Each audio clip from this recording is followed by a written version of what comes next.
Con el equipo consolidado ya en la élite, Sánchez-Pizjuán dejó la presidencia en 1941 durante un paréntesis de 6 años y medio. En ese intervalo, y bajo el mandato de Jerónimo Domínguez y Pérez de Vargas, logró por fin el ansiado título de Liga en la temporada 1945-46. Ramón Sánchez-Pizjuán regresaría a la presidencia del club en 1948, ganando la Copa al Celta por 4-1. Incluso pudo lograr un título de Liga, de no ser por aquella injusticia arbitral ante el Atlético de Madrid, conocida de sobra por todo el mundo. Además, pocos años más tarde, el Sevilla consiguió otro hito importantísimo: ser el primer club andaluz en disputar la Copa de Europa. Sucedió en la temporada 1957-58 con Ramón de Carranza de presidente y llegamos a cuartos de final. Solo nos pudo eliminar el equipo que a la postre sería el campeón, el Real Madrid. Era la época dorada y de los míticos jugadores del Sevilla, como Juan Garza.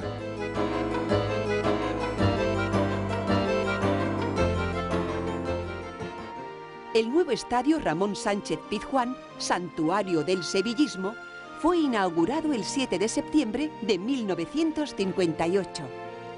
Todos los aficionados empezaron a disfrutar de su equipo en el nuevo campo, pero los elevados costes de su creación trajeron una dura etapa para el sevillismo. Fueron años muy duros. Después de 31 años en primera, el equipo descendió a segunda el 21 de abril de 1968. Pero en estos momentos tan complicados es cuando mejor se demuestra la categoría de los aficionados.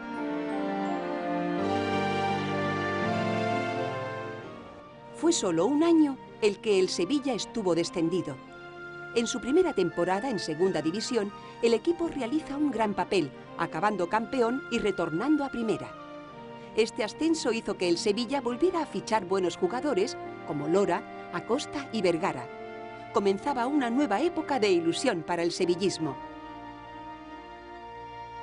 El equipo incluso llegó a ser tercero de la Liga con Látigo Merkel como entrenador. Pero el equipo no acaba de centrarse y después de 2 temporadas en primera, volvió a descender a segunda. En la temporada 73-74 se incorpora a la plantilla sevillista Biri Biri. Con el tiempo, este jugador daría nombre a la famosa peña sevillista más animosa de nuestro estadio. Este jugador sería el máximo anotador de su equipo con 13 tantos. En el 76, el equipo se refuerza con el cañonero argentino Escota y en el 78, tras el Mundial de Argentina, ficha a Daniel Bertoni. En 1979, el Sevilla llegaría a semifinales de la Copa del Rey y en 1980 celebra su 75 aniversario. Es en esta etapa cuando se incorpora uno de los jugadores más recordados por la afición, el brasileño Pintinho. Y con Manolo Cardo nos llegó la gloria. El Sevilla logra clasificarse para la Copa de la UEFA y llega hasta octavos. Pero Cardo no se conformó y a la siguiente temporada volvió a meter al Sevilla en Europa.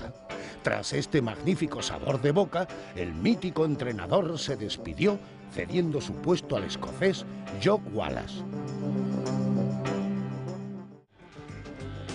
En aquella época se comenzó a crear otro gran equipo sevillista con magníficos futbolistas. ¿Has oído hablar de Dasayev o Polster? Te pondré un ejemplo de lo buenos que eran. Polster metió en una temporada 33 goles. Nadie ha conseguido en toda la historia del Sevilla meter más tantos que él en una sola campaña.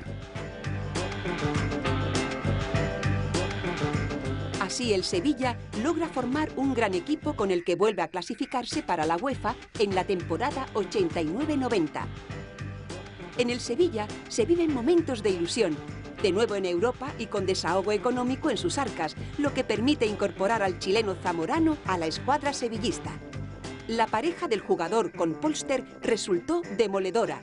Entre los dos sumaron 22 goles en la temporada 90-91. A partir de ahí, el Sevilla no paró de crecer y de incorporar en sus filas jugadores de los que seguro habrás escuchado hablar.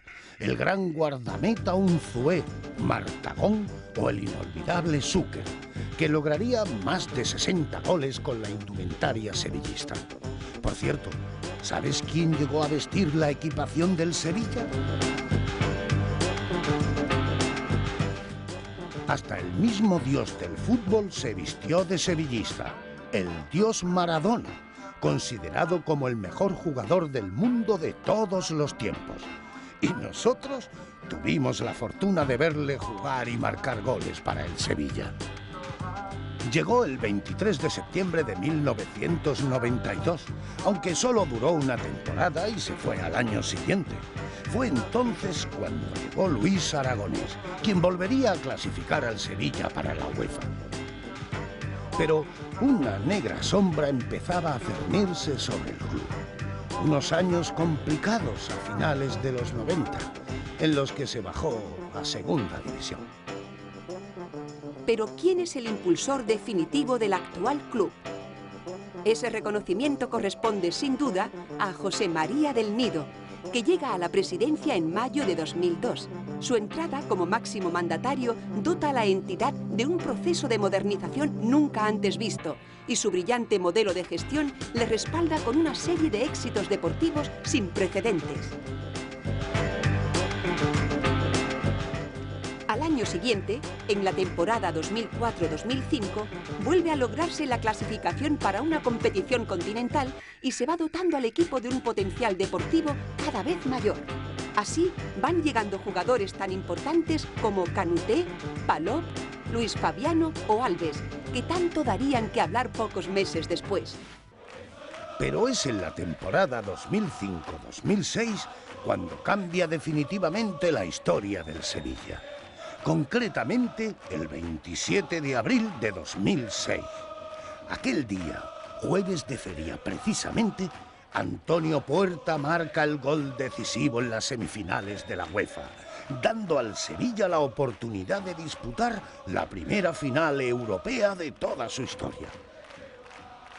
2 semanas después, en Eindhoven, 7.000 sevillistas tocaban el cielo cuando su equipo derrotaba al Middlesbrough por un contundente 4-0.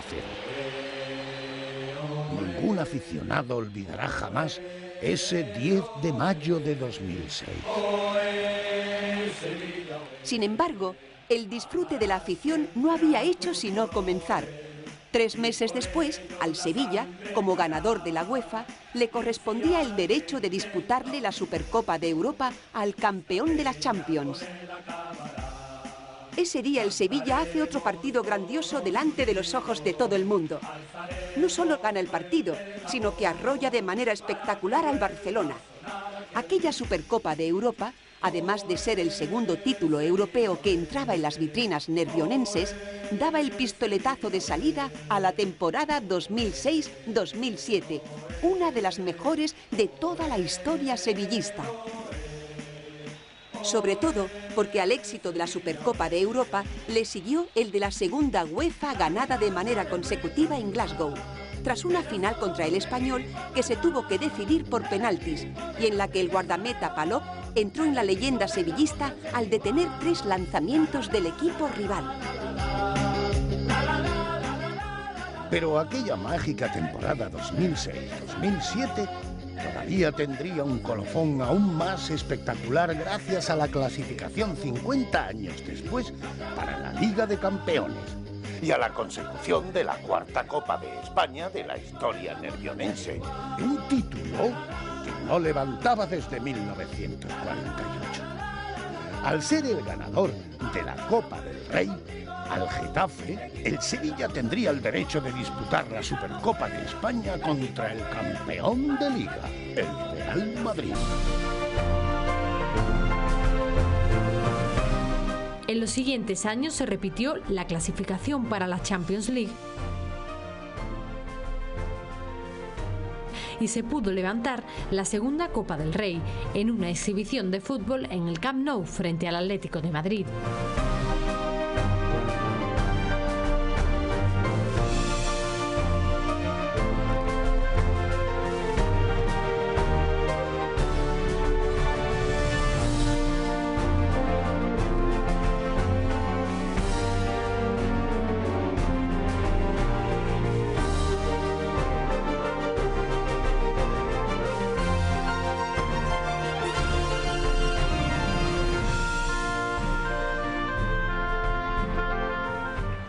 Solo hay un hecho triste en toda esta gran felicidad.